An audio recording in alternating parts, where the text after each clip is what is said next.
Audio Jungle.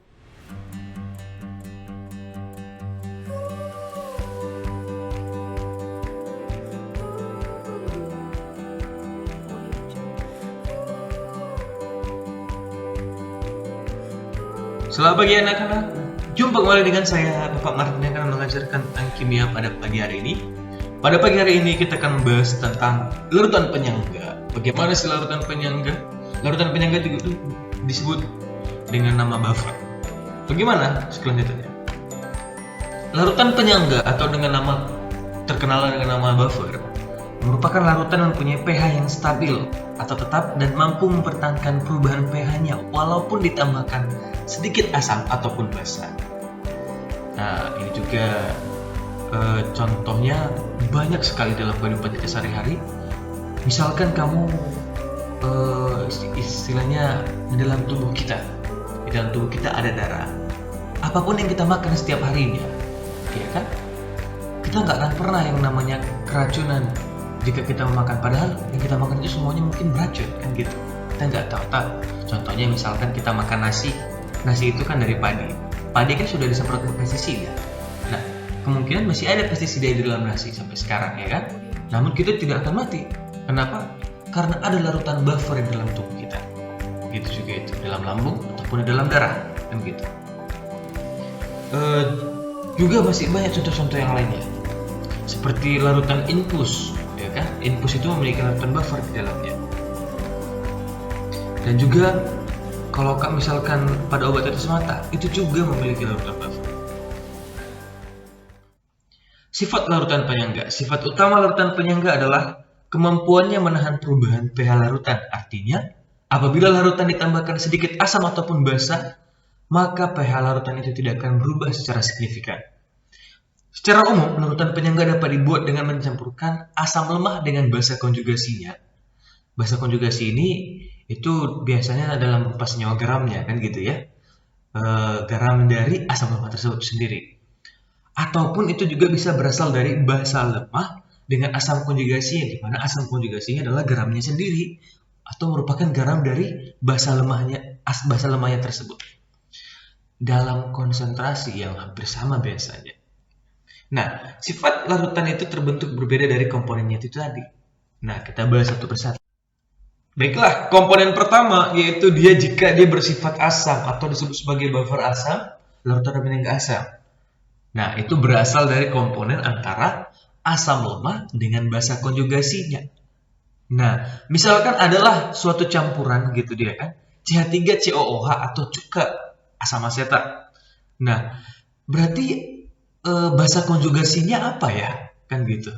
Biar bisa jadi buffer. Nah, ingat kembali di teori asam basa kemarin, basa konjugasi itu adalah suatu asam yang kehilangan satu H-nya. Jadi istilahnya asam asetat tadi CH3COH, lepaskan aja satu H-nya gitu. Berarti H yang paling belakang menjadi CH3COO-.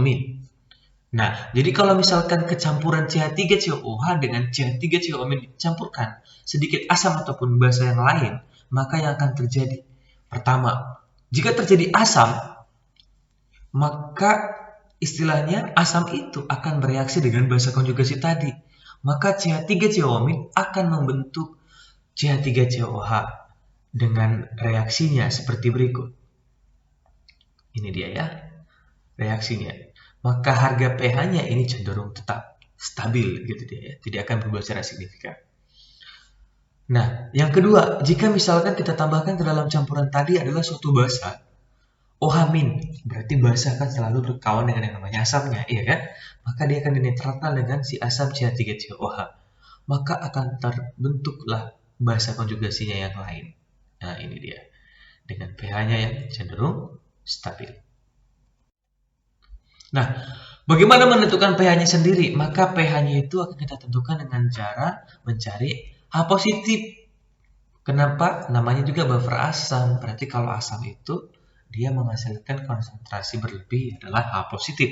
Maka H positifnya sendiri konsentrasi yang bertambah itu adalah kita cari dengan nilai Ka dikalikan dengan mol asamnya bandingkan dengan mol basa konjugasinya. Nah, Ka itu sendiri merupakan tetapan ionisasi asam lemahnya, sedangkan mol asamnya dengan mol basanya itu kita cari dari datanya nanti. Nah, nanti datanya itu biasanya kita pakai pada saat titrasi. Nah, begini nanti kurva titrasinya nanti lebih dibahas pada pertemuan-pertemuan selanjutnya. Oke. Yang komponen kedua yaitu buffer basa. Buffer basa sendiri atau disebut dengan larutan penyangga basa. Larutan penyangga yang bersifat basa. Kenapa? Karena dia berasal dari campuran antara basa lemahnya. Ingat ya, kalau tadi buffer asam dari asam lemahnya. Nah, yang ini kenapa dibilang buffer basa? Karena adanya si basa lemah yang dicampurkan dengan asam konjugasinya. Asam konjugasi sendiri merupakan garamnya, gitu kan? Garam dari si basa lemah. Misalkan dalam campuran adalah suatu larutan NH3 yang dicampur dengan asam konjugasinya. Asam konjugasi sendiri itu merupakan basa yang telah menerima 1H, berarti NH3 nambah 1H-nya. Berarti dia menjadi NH4 positif. Ya. Nah, jadi kalau campuran ini kita tambahkan sedikit asam dan basa, biasanya pH-nya tidak akan berubah. Contohnya yang pertama, jika campurannya ditambahkan asam ion H positif, maka akan dinetralkan dengan si basanya. Siapa basanya tadi adalah si NH3. Sudah bisa kita cek dari sini ya kan? Reaksinya NH3 akan menjadi NH4 positif. Harga pH-nya pun jadi tetap. Jika yang ditambahkan adalah basa, maka ion OH negatifnya yang akan bereaksi dengan si asam konjugasinya. Berarti dia NH4 positif ditambah dengan OH amin menghasilkan NH3 ditambah dengan H2O, maka pH-nya jadi tetap. Nah, untuk mencari konsentrasi OH aminnya yang nanti akan dibahas pada pertemuan selanjutnya, cara penghitungannya itu dengan cara cari, karena dia basa berarti dia konsentrasi OH negatif yang berlebih. Maka OH negatif adalah Kb, di mana Kb adalah tetapan ionisasi basa lemahnya dikalikan dengan mol basa lemahnya bandingkan dengan mol asam konjugasinya. Nah, kurvanya sendiri seperti ini, nanti akan lebih bahas pada saat titrasinya. Oke. Baiklah, sampai di sini dulu video kita kali ini. Terima kasih telah menonton dari awal sampai akhir. Jika ada yang belum mengerti, silahkan ditanya kepada gurunya masing-masing atau kepada saya sendiri melalui WA saya ataupun grup classroomnya masing-masing. Terima kasih sebelumnya sekali lagi. Sampai jumpa di video-video selanjutnya. Tuhan Yesus memberkati.